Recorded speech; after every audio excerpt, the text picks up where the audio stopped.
Bismillahirrahmanirrahim. Assalamualaikum warahmatullahi wabarakatuh.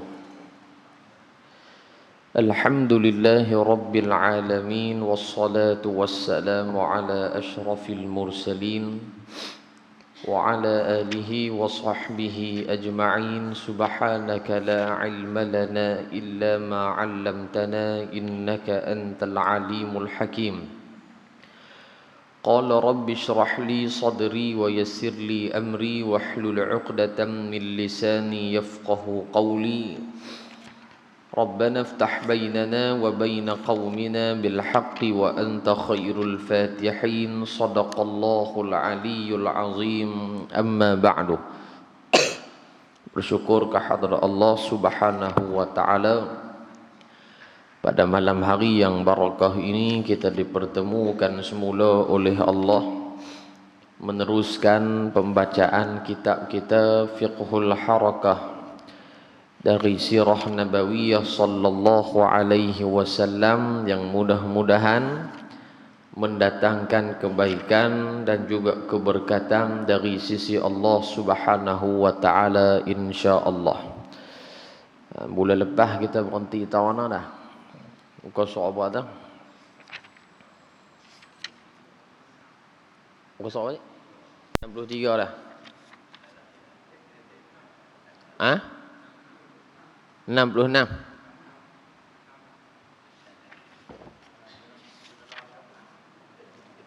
Muka surat 66 Tahu nak tak?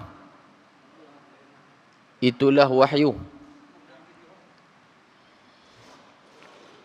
Muka surat 66 dah ni. Tak mana balik tu?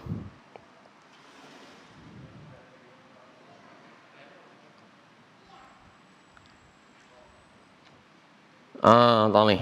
Itulah wahyu. Mana tu? Muka surat 66 perenggan hak nombor 3 tu. Itulah wahyu yang pertama. Bismillahirrahmanirrahim. Qala al-muallif rahimahullahu ta'ala. ونفعنا بعلومه في الدارين آمين يا رب العالمين. Itulah wahyu yang pertama diturunkan. Nah, itulah wahyu tang mana? Itulah wahyu tu 5 ayat daripada surah Al-Alaq. Itu maksud itulah wahyu yang pertama diturunkan oleh Allah Subhanahu wa taala. Pertama di sini adakah pertama kali? Tak. Pertama kali ke atas Nabi sallallahu alaihi wasallam. Adapun nabi-nabi yang lain dah dapat wahyu awal lagi daripada Nabi Muhammad. Contohnya Nabi Allah Musa alaihi salam, Nabi Allah Ibrahim, Nabi Daud dan nabi-nabi yang lain, depa pun ada juga wahyu bagi mereka. Adapun 5 ayat yang pertama daripada surah Al-Alaq ini adalah wahyu yang pertama yang Allah Ta'ala berikan kepada Nabi Muhammad sallallahu alaihi wasallam. Dan detik pertama dalam sejarah kenabian, yakni dalam sejarah kenabian Muhammad sallallahu alaihi wasallam. Kita sebut dah sebelum-sebelum ni wahyu dia ada 2 cara Allah Ta'ala buat turun. Biwasitah dan bighairi wasitah. Dengan ada perantara dan dengan tidak ada perantara. Adapun hak Nabi Muhammad dapat 5 ayat daripada surah Al-Alaq ini adalah biwasitah dengan perantaraan Jibril alaihi salatu wassalam. Ada yang Nabi Muhammad dapat ayat Quran tapi bukan daripada wasitah perantara, dapat direct daripada Allah, iaitulah surah Al-Fatihah. Surah Al-Fatihah 2 kali diturunkan. 2 kali. Pasal apa kata 2 kali? Yang pertama, kali pertama Nabi dapat dalam peristiwa Al-Isra wal Mi'raj. Kemudian lepas pada tu Allah Ta'ala kirim Jibril alaihi salam turun mai ke alam dunia, alam bumi ni, mai sampaikan kali yang kedua pula surah Al-Fatihah kepada Nabi Muhammad sallallahu alaihi wasallam.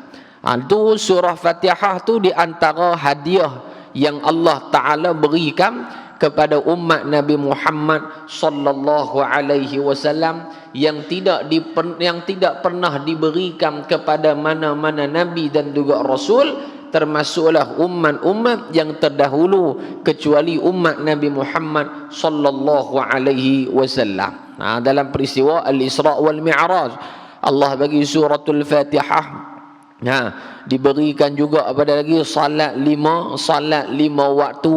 Itu semua hadiah yang besar daripada Allah kepada baginda Rasulullah dan juga kepada umat baginda Nabi Muhammad sallallahu alaihi wa ala alihi wa sahbihi wa baraka wa sallam.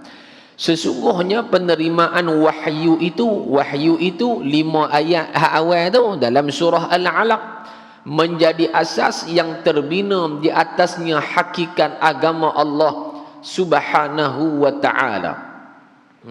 Yakni segala perkara akidah dan hukum hakam syariatnya yang membezakan di antara rasul dan manusia biasa, di antara agama Allah yang syumul dengan ajaran ciptaan manusia. Selain daripada Islam tak layak dipanggil agama, hanya boleh dipanggil pahaman, pegangan, ajaran, itu boleh. Adapun Islam yang selayak bagi dia dipanggil agama Islam. Hindu, pegangan Hindu. Buddha, pegangan Buddha. Tak boleh kita letak agama Hindu, tak kena itu. Kita letak agama Buddha pun tak kena juga. Pasal Allah nyatakan dalam Quran, inna dina indallahil Islam. Hanya saja agama yang diterima oleh aku, kata Allah, adalah al-Islam. Cumanya kalau kita bercakap dengan orang di kedai makan ni, dosa ke tak? Tak dosa lah. Kawan hang tu agama apa? Kita kata agama Hindu. Dosa tak? Tak dosa. Cuma kita bercakap ni dalam kalangan kita ni, bercakap agama tu faham dah lah. Tapi adakah kita kata dia agama Hindu, kita dalam waktu yang sama kita i'tiqad kata Hindu tu sama lagu Islam, Hindu tu agama samawi? Tak apalah sebut gitu. Cuma kita nak abang di sini penggunaan istilah itu. Kalau kita mengaji, agama hanya semata mutlak untuk Islam. Selain daripada Islam tak boleh pakai dengan kata nama agama. Itu dia. Baik. Dan katanya lagi, di antara rasul yang bergerak dengan hidayah Allah, yakni dengan petunjuk Allah, dengan penentangannya yang tidak mendapat apa-apa petunjuk. Di sini pengarang sebut 2 benda.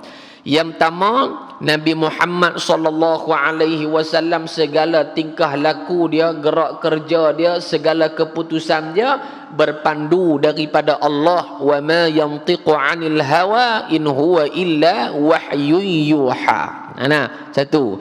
Yang kedua, di sini juga pengarang menyatakan siapa-siapa yang lawan Nabi Muhammad, siapa-siapa yang tak mau ikut ajaran Muhammad, siapa-siapa yang berpaling daripada ajaran Muhammad, mereka ni tidak mendapat apa-apa petunjuk daripada Allah Subhanahu wa taala.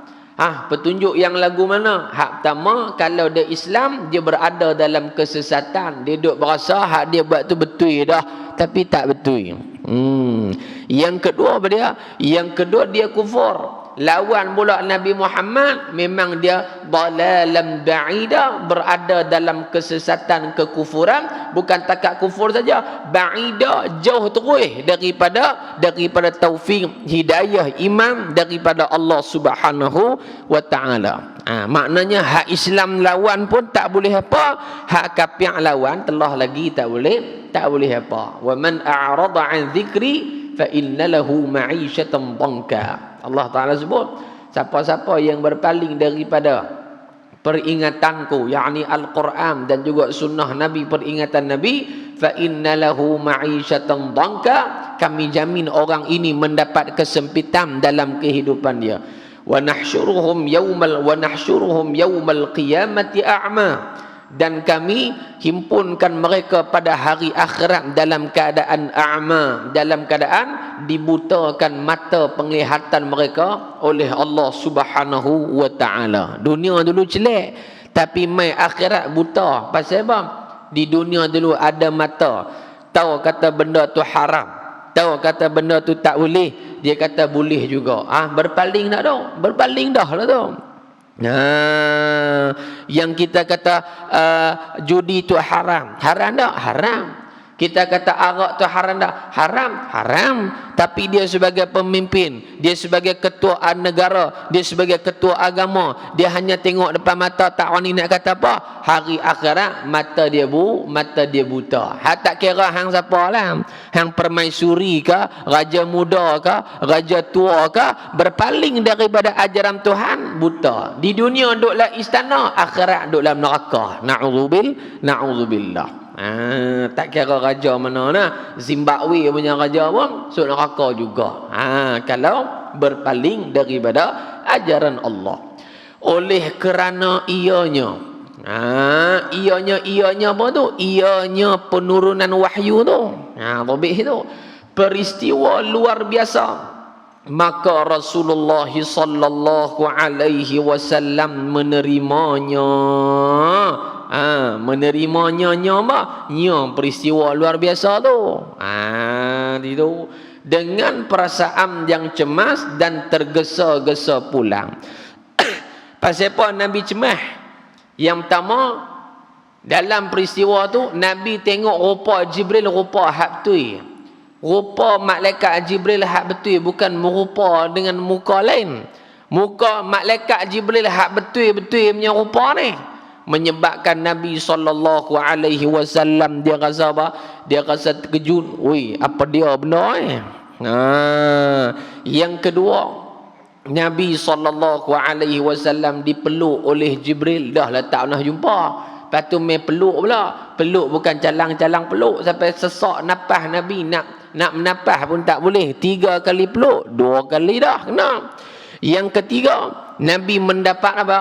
Nabi mendapat Al-Quran, mendapat wahyu yang berat, yang tidak dapat ditanggung oleh mana-mana makhluk Allah, melainkan dapat ditanggung oleh satu orang manusia yang namanya Muhammad, dan disebarkan oleh sahabat dia, dan dipegang oleh umat dia, umat akhir zaman.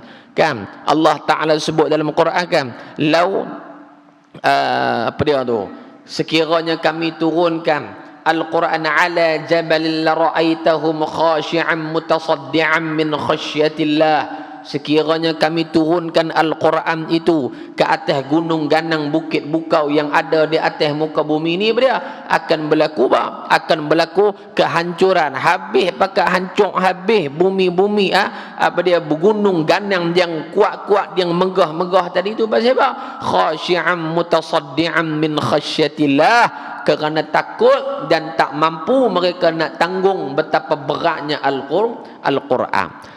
Batu dengan Quran ni kali buat main. Dengan Quran ni bukan boleh main. Bahkan dalam kitab fiqh pun punya nak jaga kemuliaan Quran. Kita ni kalau hadis kecil atau hadis besar, haram tak boleh pegang Quran. Tak boleh pegang Quran. Tapi ada kalanya kita duduklah hadis pun, hatta hadis besar pun boleh kita pegang Quran. Tu dia bertahap gitu. Antaranya kita duduk bawa kereta tak? Bawa kereta, duduklah hadis, kita kentut dah tak boleh pegang Quran lah. Tiba-tiba lori depan kita tu bawa Quran. Kita tak tahu kita ada bawa Quran. Dia bawa punya derap, terbang habis Quran, jatuh atas jalan raya. Boleh tak kita pergi kutip? Boleh pergi kita pergi kutip. Kalau ada ayat mayang, ambil mayang lah. Kalau ada ayat betul lah. Kalau tak ada, pergi kutip terus. Pasal apa? Ditakuti ayat-ayat Al-Quran itu akan dilanggang oleh orang dan sebagainya. Itu dia. Lagi pada lagi, antaranya, kalau Quran tu nak dirampas oleh orang kafir, dan kita tahu kalau dia ambil tak gini, barangkali dia pijak ke, dia kencin ke, dia pergi bakar Quran tu ke, wajib kita kena ambil walaupun dalam keadaan hadah. Ni Quran, kemuliaan Al-Quran. Kalau kita buka dalam kitab Bughiyatul Tullaq, kitab Bughiyatul Tullaq, kitab Jawi dah. Payah kitab Bughyah ni letih. Ibarat dia penat kita nak faham. Hatta Syekh Duk Fatani dia buh. Contohnya, kita ada rehal tu kan. Rehal tu. Bila ada Quran, contoh tu rehal tu kira memang khas untuk tak Quran lah tu. Mana orang buat rehal tu nak buh bihun sup? Ada? Awak beli rehal nak buh bihun sup? Tak ada, takkan bihun sup conek itu. Dah. Itu. Faham ni? Baik. Atas tu ada mushaf Quran. Mushaf Quran. Ayat Quran semata tu. Baik. Kita nak angkat meja tu boleh tak dalam keadaan tak ada wudu? Jawapan dia tak boleh, haram. Pasal apa? Pasal hak pertamanya Syekh Duk sebutlah ibarat kitab dia mudah kita faham. Kita buh Quran atas tu. Baik, perkiraan kita meja tu kecil ke besar? Pakcik, kecil ke besar? Kecil tak? Kita buh Quran, lepas tu kita boleh tengok lah. Nak kata kecil ke besar meja tu, kita tak Quran tengok. Besar kecil, kita akan kata kecil lah besar tu. Maka ketika itu nisbah, kalau kita nak pegang meja tu, wajib kena ada ayat semayang. Tu dia mulia Quran tu. Kalau meja tu besar, contoh meja tu duduk tang ni. Meja besar ni. Quran duduk tang ni. Besar lah ni. Besar. Tak angkat meja tu tak ada wuduk, tak apa. Kut tu lah dah. Dah. Ni kata mulia Quran tu. Tapi orang kita ni Quran hak mulia tu tak ngaji balok tunggu. Kan duduk kalau Dr. Hanafi, la haula wala quwata illa billah. Bahan bodoh orang lah ni. Hak ustazah temenek, ustaz temenek, segala maknika jadi bodoh habis. Nah, orang semua mengaji hak lain tak mau, tapi jadi bodoh kot tu dah. Allahu akbar. Habis tu. Baik, dan katanya lagi, tiba-tiba terdengar suara dari arah langit. Ya Muhammad, anta Rasulullah wa ana Jibril. Hai Muhammad, kamu adalah Rasulullah, aku adalah Jibril. Dengar suara siapa tu? Suara Jibril, bukan recorder nah.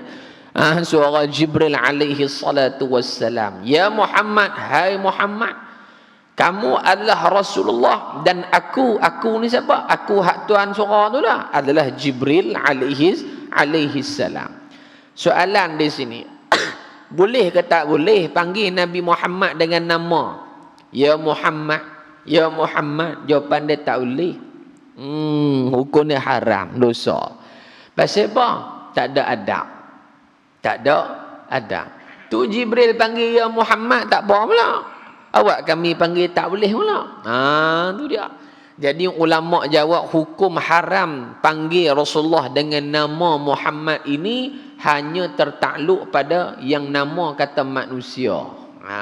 Nama kata manusia. Jibril manusia ke? Tak, dia bukan manusia. Dia makhluk Allah yang dicipta daripada nur, bukan manusia. Manusia lagu kita ni bukan cipta daripada nur. Kita diciptakan daripada mintin, daripada tanah, dan asal usul kita memang daripada tanah.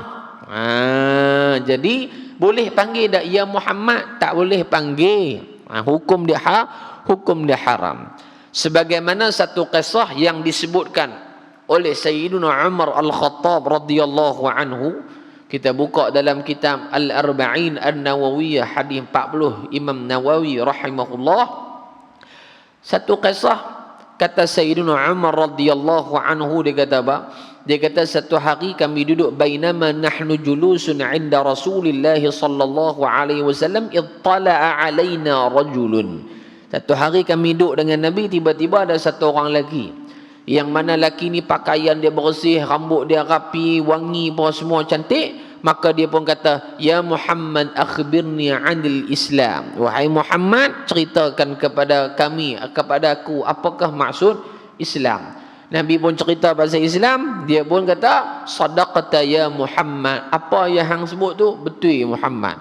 Akhbirni anil iman. Cerita pula pasal iman. Nabi pun cerita pasal rukun iman hak 6. Sadaqata ya Muhammad. Apa yang hang sebut betul wahai Muhammad. Akhbirni anil Islam. Cerita pasal Islam. An ta'budallaha ka'annaka tarah fa illam takun tarahu fa innahu yarak. Sadaqata ya Muhammad. Betul belaka hang habaq ni wahai Muhammad.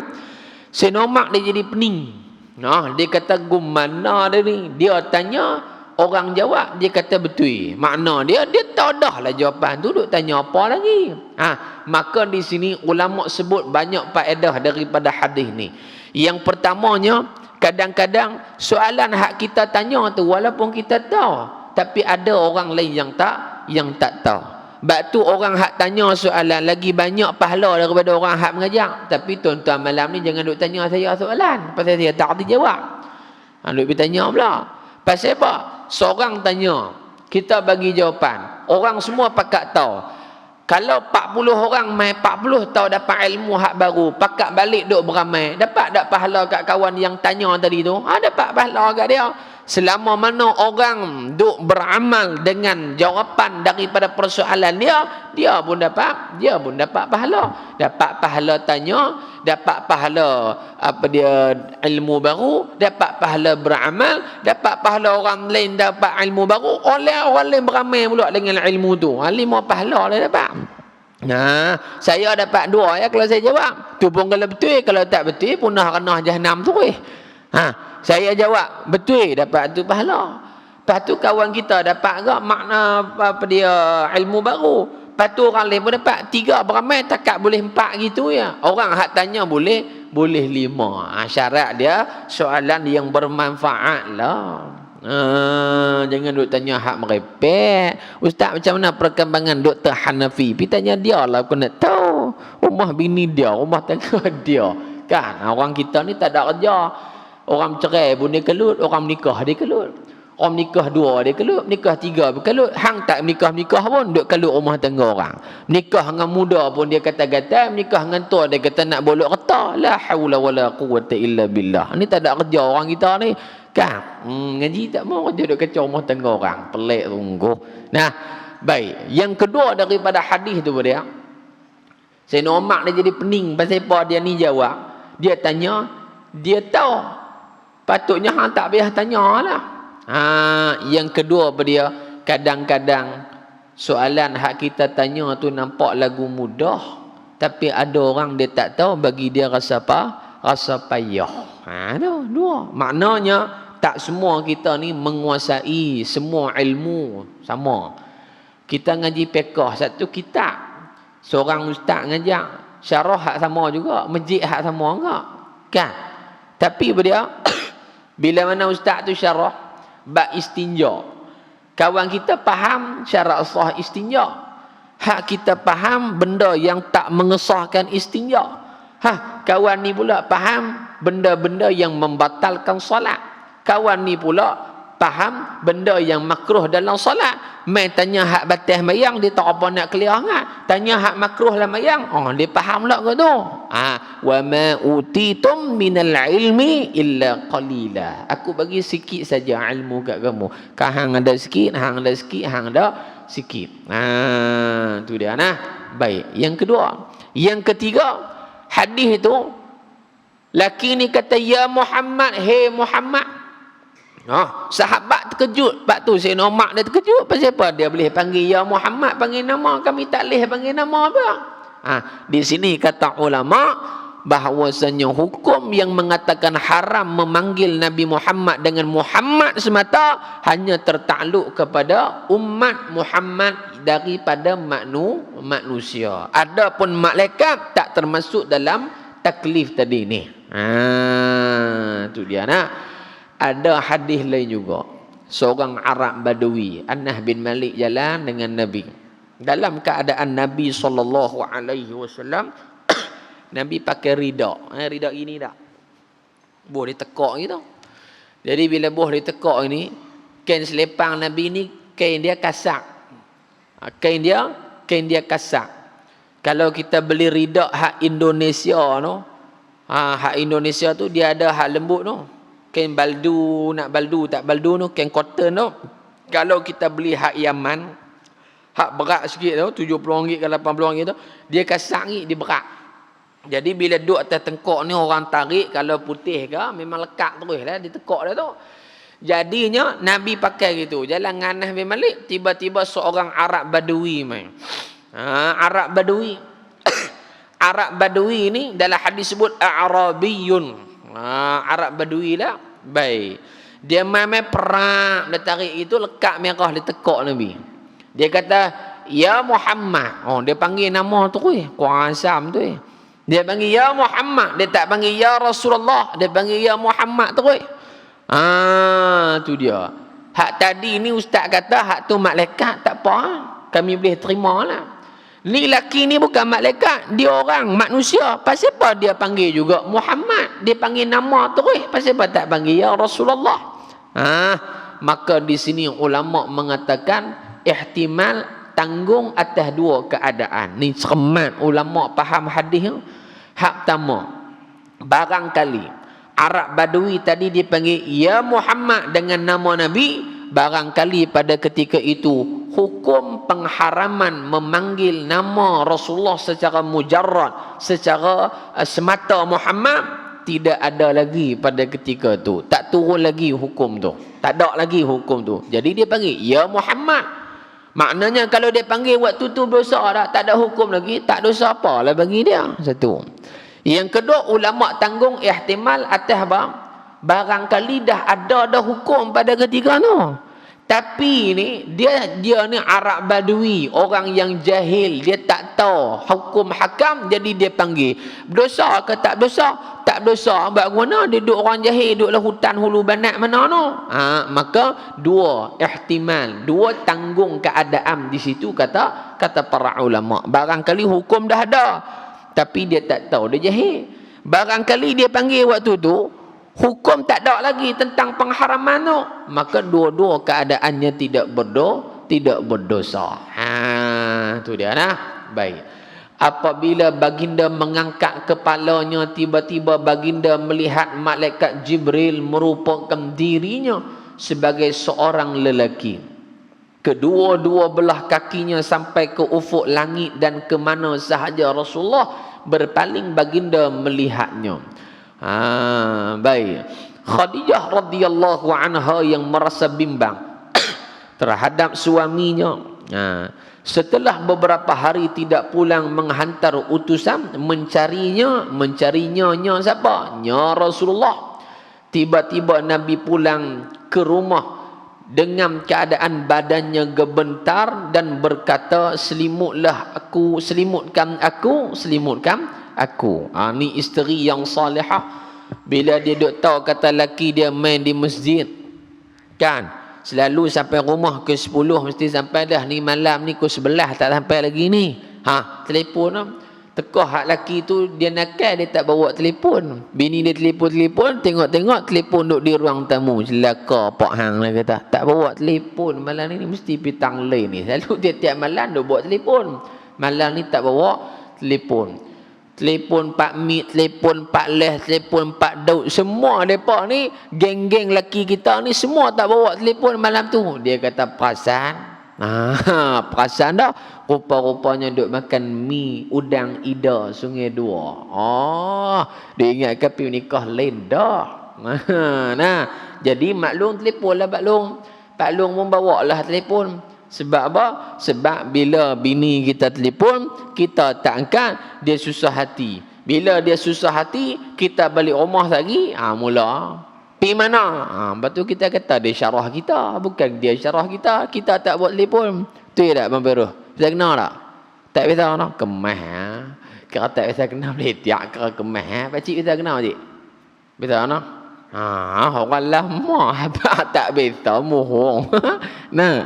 Orang perempuan tu dah malung tak menyut pun ni. Tak menyut tu tanda dia lah tu. Kalau menyut pun dia juga. Kira dua-dua dia kata elok orang. Menyut pun kenal ke kita, tak menyut pun kenal juga. Ni orang perempuan Khadijah radhiyallahu anha. Baik. Sehingga Nabi bertenang dan menceritakan kepada Khadijah radhiyallahu anha apa yang telah berlaku dan merasa bimbang. Lalu Khadijah radhiyallahu anha menegaskan dengan penuh semangat. Nabi balik dalam keadaan Nabi lemah semangat, tak sat tengok Jibril satu rupa lain macamnya duk mai, lepas tu kena peluk lah apa bagai. Dia balik bagi tahu kepada Khadijah tentang hal perkara yang sebenar.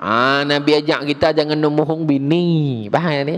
Cerita hak betul lah. Cerita yang betul. Jangan duk mohong bini. Pergi kedai petani, habang kata ustaz habis baca kitab lewat. Amboi banyak cantik ustaz juga kena. Padahal dia pergi kedai lain. Pergi kedai tani tu. Pasal kedai tani ni depa tua muda duk panggil abang situ, umur 80 panggil abang. Abang nak makan apa dia abang? Kata muda langsung. Cari kopi cak panggung langsung ke panggung. Tu dia nah. Baik. Kalla wallahi la yukhzika. La yukhzika Allahu abada. Innaka latasilur rahima wa tahmilul kulla wa taksibul ma'duma wa taqrid dhaifa wa tu'inu ala nawaibil haqqi. Rawahul Bukhari. Tidak sekali-kali demi Allah, Allah tidak akan mensia-siakan kamu kerana kamu adalah orang yang menghubungkan keluarga, maknanya menghubungkan silaturrahim. Di sini disebut di antara ciri-ciri sifat Nabi SAW menghubungkan silaturrahim. Hukum memutuskan silaturrahim, hukum dia haram. Dan Nabi sebut la yadkhulul jannata qati'ar rahim. Siapa-siapa yang memutuskan silaturahim tidak akan masuk dalam syurga. Ayat yang lain Allah Taala menyatakan alladzina yanquduna ahdallahi min ba'di mitsaqih wa yaqta'una ma amara Allah bihi an yusala wa yufsiduna fil ard ulaika humul khasirun. Orang-orang yang memutuskan hubungan yang telah diwajibkan oleh Allah untuk menghubungkan dia, yakni hubung silaturahim, dia pergi bagi putus. Allah Ta'ala menyatakan mereka ini daripada kalangan orang-orang yang rugi, yakni mendapat azab dan dimasukkan ke dalam neraka Allah Subhanahu wa Ta'ala. Mampu memikul bebanan, ni sifat Nabi Muhammad. Dalil dia dalam Quran surah At-Taubah, laqad ja'akum rasulun min anfusikum azizun 'alaihi ma 'anittum harisun 'alaikum bil mu'minina raufur rahim. Dalam ayat tu Allah Taala cerita di antara sifat Nabi Muhammad dia sangat risau dan sangat mengambil berat hal keadaan umat baginda sallallahu alaihi wasallam. Tak kira hang kaya, tak kira hang miskin. Yang kaya Nabi bagi peringatan cara orang kaya, orang yang susah Nabi peringatan cara orang yang susah. Ala kulli hal Nabi nak selamatkan hak kaya pun Nabi nak masuk syurga, yang susah pun Nabi nak bagi masuk dalam syurga. Yang buat maksiat pun Nabi nak suruh dapat masuk syurga, yang buat amal taat pun Nabi nak masuk dalam syurga Allah Subhanahu wa taala. Ada orang yang ibadah tapi tempat dia neraka. Nabi sebut dalam hadis satu orang perempuan ahli ibadah. Ahli ibadah, rajin sembahyang malam, buat benda hak wajib. Tiba-tiba Nabi sebut tempat dia dalam neraka Allah. Pasal apa dalam neraka Allah? Kerana dia bela binatang, dia bela hirrah, dia bela kucing tapi tak bagi kucing dia makan. Seksa kucing dia, tak boleh lepas pun tak, bagi makan pun tak bagi buat apa sampai kucing tu mati. Akhirnya perempuan ini ahli ibadah, zahir ahli syurga, hakikat dia masuk neraka. Jaga tu. Kalau penanya kucing pun masuk neraka, penanya lelaki telah lah. Bukan aib lelaki, buat video pula. Tak kata kat siapa. Buat video pula. Lelaki dia lagu tu, lagu ni, lagu. Tak apalah lelaki hang jahat. Lelaki bukan aib bini, dua-dua macam. Hukum dia tetap berdosa. Tu dia kata ustaz, katanya dia tu dah terlanjur beberapa kali. Soalan dia hang nampak ke? Tak nampak tak nampak duk sengap sudah. Dia cakap banyak orang. Dah bini dia kata ada bukti tu bini dia, bukan kalut dengan bini hang. Duk kalut rumah tangga orang. Ada tak kerja orang ni? Ada. Semua netizen kena hasut-kasut dengan iblis belaka. Dia kata kawan tu dia kata dah terlajak dah buat benda tu. Hei, hang tak tahu pun dia buat ke tak buat. Hang duk pergi tuduh dia berzina apa pasal? Dah bini dia kata ada bukti, tu bini dia kata. Jadi nak tahu lagu mana? Api mahkamah syariah lah bicara di mahkamah, bukan di Facebook, bukan TikTok, bukan toktik. Ni orang kita ni dibaham kebodohan sampai tak tahu tang mana nak cakap dah. Silat-silat pas ni laki berak pun dia rakam buat dalam Facebook. Jangan orang rakam main. Orang kita lah ni dia gila pada tahap gitu. Hak perempuan pun naik gila, hak laki pun gila juga. Nah, hak pakai lebay pun sama naik juga. Bodoh tunggu. Nah, tu dia dah. Jaga tuan-tuan. Ini fitnah akhir zaman. Menolong orang yang tidak berada, yakni Nabi menolong orang susah, memuliakan tetamu. Nabi memuliakan tetamu, kita pun muliakan tetamu. Yang kita sebut tadi itulah hak perempuan tadi itu neraka. Dia mayang tapi masuk neraka pasal penayang menentang. Ada orang ahli maksiat tapi tempat dia syurga. Kita biasa dengar satu kisah, satu orang lelaki tu dia pergi bunuh 99 orang kan. Saya dengar kan? Dia bunuh 99 orang. Lepas tu dia teringin nak taubat. Dia berasa nak taubat, dia pergi jumpa syekh. Satu orang syekh. Dia pun bagi tahu kat syekh tu. Dia kata, syekh saya ni dah bunuh 99 orang lah apa semua. Jadi saya nak taubat. Saya takut lah apa semua. Syekh tu kata, hang dah bunuh 99 orang. Hang nak taubat apa ke dah? Hang memang tak ada syurga lah. Allah mo. Syekh tu pun satu macam. 7, 8, 6 kuah taruh atamnya. Duk pergi cucuh lagi satu macam. Dia bunuh syekh tu terus. Ambil kat hang. Jadi apa? 100 orang. Zahir kata dia masuk syurga dah. Bunuh orang 100 orang ni. Bunuh dengan sengaja. Kalau kita tali gantung. Jangan kata 100. Bunuh seorang pun tali gantung. 302. Lepas tu atau apa saya tak tahu. C ke B ke saya pun tak tahu. Kata 302. A ke B saya pun tak tahu. Hak penting kena gantung mandatory. Dia bunuh 100 orang. Akal kita kata neraka tempat hang, tak ada tempat lain lah. Memang neraka jahanam tu bukan sedalang-calang. Neraka jahanam hak bawah kalian. Tapi akhirnya dia bertaubat kepada Allah selepas 100 orang dia bunuh, akhirnya dia masuk dalam syurga Allah Nabi kita. Jadi kita jangan nak pergi tebiang, tak apa kalau gitu aku pergi bunuh orang lepas tu taubat. Tu tak kena lah gitu. Nak habaq kata pintu rahmat taubat Allah Taala ni luas. Dia mujung Allah Ta'ala bagi peluang sempat taubat lepas bunuh orang. Takut kita lepas bunuh orang, roh duk tang ni dah dengan kita-kita pun jalan terus. Kita kena bunuh. Jadi kena jaga tuan-tuan. Baik. Memuliakan tamu dalam mazhab Syafi'i 3 hari 3 malam wajib. 3 hari 3 malam wajib. Hari keempat, kelima dan seterusnya dikira sedekah. Dia kira sedekah. 3 hari 3 malam wajib bagi tempat tidur, bagi makan minum kat dia. Afdal hari pertama bagi makan hak special sikit. Tu dia. Kita duk makan selalu pagi-pagi roti telur gedik. Selalu makan kan. Roti telur gedik dengan teh tarik satu. Tapi hari tu ada tetamu main rumah kita, adik-beradik kita main cuti balik main di kampung halaman, singgah rumah kita, dia kata aku nak tidur rumah hang 2 malam. Adik kita lah kita kata. Wajib kena layan dia. Walaupun adik kita, tak payah layan dia tahu lah kot kampung, dia pergi cari sendiri lah. Tu tak kena gitu. Kena layan dia.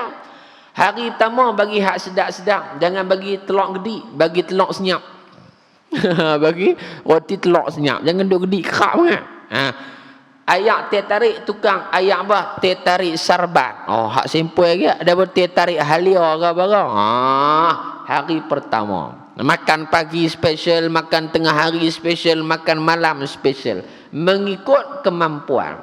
Kalau tak mampu, boleh bagi jamu ubi dengan nyok saja. Falyatafaddal. Dipersilakan. Jangan duk pergi minta utang kat jiran sebelah pula. Dia aku nak minta 500 ustaz tu kata kena layan. Amalan ni aku nak pergi bawa shell out. Mampus kekok kawan tu. Kita balik kenyang dah, dia duk bayar utang 500 kat kawan dia. Tak jadi situ. Atas kemampuan. Hari ketiga, kedua, ketiga. Hari keempat tak wajib layan. Walaupun tak wajib, jangan perambat balik. Ni hari keempat lah, hang tak patut nak belah lagi. Oh, kasar kat tu, tak ada adab gitu. Nah, abang kita kata, aku rasa nak tidur lagi semalam lah rumah hang. Baik, kita pun ada 6 bilik di rumah. 2 master bedroom, 3 bilik biasa lah. Master bedroom tu lah kan. Satu master bedroom ni kita buat bilik tamu.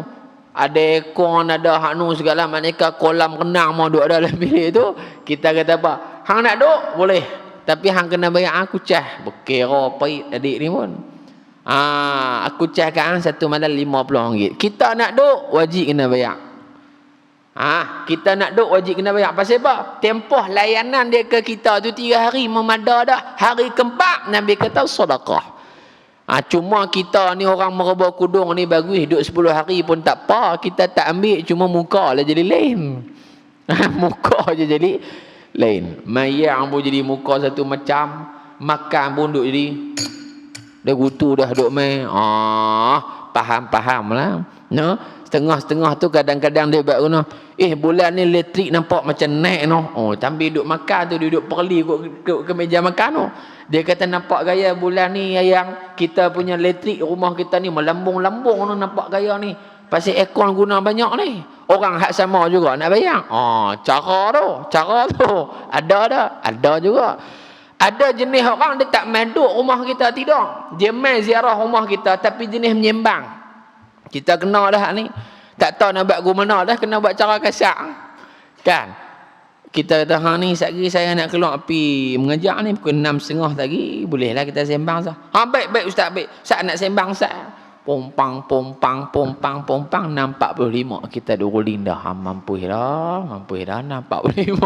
6.30 kita duduk keluar, 6.45 duduk sembang rancak lagi. Lepas tu, apa dia, kita pun panggil bini. Apa dia, ada orang masjid telefon dah. Kita saja nak bagi dia faham lah. Takkan nak perambat keluar, tak kira dia kata Ustaz Samsing pula, nak kena jaga pula. Hak dia Samsing tak nampak pula, dia kira kita ya. Bini pula tak faham. Tak ada pun lagi sakan dia sambung tuan-tuan. Bini kita tak faham trik kita tau. Dia kata tak ada pun masjid telefon. Tak ada Ustaz nah. Tak apa kot, depa tunggu kot. Dia pula duk kok iru bahagian masjid, tak apa, masjid tunggu kita. Banyak cantik dia. Lah hari pukul 7 kita pun duk tak senang hati ni. Nak masuk tandas lapar tak gini. Duk tak senang hati. Nak maghrib dah. Nak maghrib noh. Kita mayang jemaah dulu Pak Ustaz. Aku tak pergi dah dia ni. Nak mayang jemaah apa? Kita nak pergi masjid noh, nak pergi mengajak noh. Lah kali kita kata ni abang. Maghrib 7.20. Lah ni 7.10 dah saya nak pergi mengajak. Saya duk sebut 2-3 kali kan abang tak faham pun. Nanti dah sembang. Allah minta maaf Ustaz, saya terlupa. Banyak cantik 3-4 kali aku duk perli dah tak faham lagi. Ada tak? Ada hak jenis lupa sungguh dan ada yang jenis saja-saja nak buat lagi tu. Ada juga. Ada jenis ustaz hak kasar ni dia perambat tu Ada lah satu orang ustaz tu tak payah habaq lah tak mana. Biasa main kot masjid tuan-tuan. Budak ni dia main daripada satu tempat lah belah Zimbabwe main rumah dia. Main duduk sembang main pada pukul 4 tuan-tuan sampai pukul 7.30 duduk sembang. Pukul 4 ustaz dia kata ni masuk asar tak apa ustaz kita mayang jemaah kali. Allah mak dia kata pi dah mayang aku pula nampak gaya panjang ni. Habis mayang tu dia ingatkan salam kan nak balik lah. Dia pi tunggu di beranda luar pula. Takkan nak perambat keluar lambat lagi nak maghrib no. Kalau halau dia boleh kata tak maghrib lambat lagi maghrib. Sembang 7.20 waktu tu maghrib dia 7.20 lah ahli ustaz ni ingat ni hang bila nak belah balik lah ustaz tu belah tu sampai keluar tak main. Pasal apa ada jenis tu tuan-tuan memulakan tetamu. Nabi Ibrahim alaihi salam lah. Nabi Ibrahim digelar sebagai Abu Dhaifan, bapa segala tetamu. Maknanya Nabi Ibrahim ni suka layan tetamu sungguh. Dalam kitab Nasaihul Ibad Syekh An-Nawawi Bintani sebut bahawasanya Nabi Ibrahim ni kalau dia nak makan satu-satu masa di rumah dia takkan makan, melainkan dia akan berjalan 2-3 batu pergi cari orang miskin, mai makan bersama-sama dengan dia. Pasal apa? Nabi Ibrahim punya sayang kepada fakir miskin, dan dia cukup suka kalau orang mai ziarah rumah dia. Pasal bawa berkat. Kan? Hal ataka hadithu dhaifi Ibrahim al-mukramin إذ دخلوا عليه فقالوا سلاما قال سلام قوم منكرون فراغ إلى أهله فجاء بعجل سمين فقربه إليهم قال ألا تأكلون. Nabi Ibrahim satu hari didatangi malaikat Allah. Malaikat merupa manusia. Faqalu salama, depa mai rumah Nabi Ibrahim, assalamualaikum warahmatullahi wabarakatuh. Ada kita pergi rumah orang, assalamualaikum warahmatullahi. Ni dak depi hinggut pagar rumah orang. Hoi Leman, hang kata nak jumpa aku. Hoi. Ingat apa? Ingat Tesco ah. Kan? Bagi salam. Kita pun jawab, Waalaikumsalam warahmatullahi. Ada pergi rumah orang bagi salam, jangan duduk depan pintu rumah dia. Jangan duduk depan pintu rumah dia. Ni pintu utama masuk rumah dia. Jangan duduk betul. Kerana apa? Mungkin dia buka lagi, kita nampak hak belakang dia tu. Bini dia tak pakai tudung ke, anak dara dia keluar beli ayak ke apa ke. Mula mata nak cari hal lain. Maka duduk di mana? Pintu dia duduk di tepi. Ketuk pintu gitu, bergalih kot nu ke, bergalih lah kot mana pun. Jangan menghadap tepat pada pintu utama rumah dia. Assalamualaikum warahmatullahi. Dia pun buka, Waalaikumsalam warahmatullahi wabarakatuh. Bila mana orang main rumah kita, ketika itulah Nabi Allah Ibrahim AS panggil mereka masuk. Masuk mai. Bila masuk mai, tang mana tuan rumah suruh duduk, tang tu kita duduk. Wajib ke? Tak wajib, adab. Kita ada cushion rumah dia ada cushion, dia kata silalah duduk. Kita dah buat lawyer buruk tak, nak kena sila ke, nak kena duduk. Dia boh menampak sedih, ni ambil ke hang. Sila ke boleh, duduk pun boleh ke. Duduk lah. Sila ke duduk, duk bertanya pula. Duduk lah, dia kata. Duduk lah. Buat macam rumah sendiri. Tu ayat manis, bukan dia jangan duk faham makna zahir, tak pergi gelomiang atas tempat tidur dia pula.